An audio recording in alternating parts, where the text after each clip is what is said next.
আগের ভিডিওতে তোমরা দেখেছো আমরা আসানসোল থেকে বর্ধমান গিয়েছিলাম ট্রেনে করে। চলো তারপর আমাদের সাথে কি হয় সেগুলো বলি। হ্যালো এভরিওয়ান, আমি শুভ আর আমি আসানসোলে থাকি। যারা যারা জানো না আমি কোথায় যাচ্ছি তাদেরকে বলে দিই, আমি এসেছি শেওড়াফুলি। শেওড়াফুলি থেকে গঙ্গায় স্নান করে সেখান থেকে জল নিয়ে পায়ে হেঁটে আমরা যাব তারকেশ্বরে। প্রায় 42 কিলোমিটার পথ আমরা পায়ে হেঁটে যাব। চলো সাথে থেকো আর দেখতে থাকো।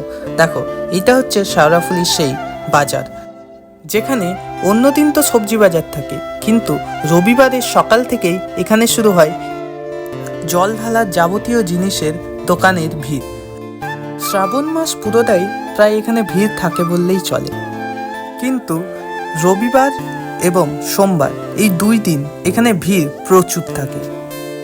এখানে তোমরা পরপর বেশ কিছু বাঁক সাজানোর দোকান, ব্যাগের দোকান, যা কিছু লাগবে সবেরই দোকান পাবে।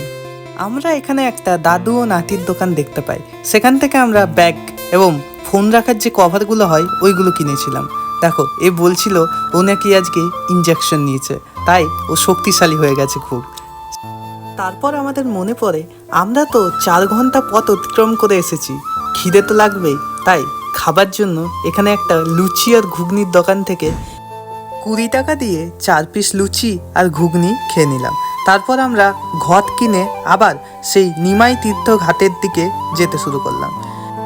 দেখো রাস্তায় কত ভিড়! শ্রাবণ মাসের প্রথম সোমবারেই যে এত ভিড় হবে সেটা আমরা আশা করিনি।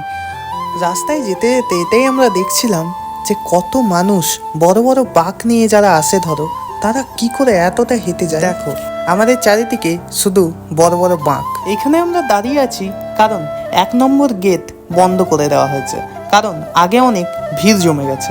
তাই সেই ভিড় ক্লিয়ার করার জন্য আমাদেরকে আগে যেতে দেওয়া হচ্ছিল না।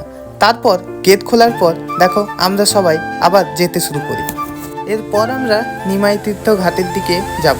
চলো আজকের মতো এখানেই থাক, আবার দেখা হবে পরের ভিডিওতে। আর কমেন্টে আমাকে জানিও তোমাদের ভিডিও কেমন লাগছে। আর হ্যাঁ, ফলোটা করে নিও।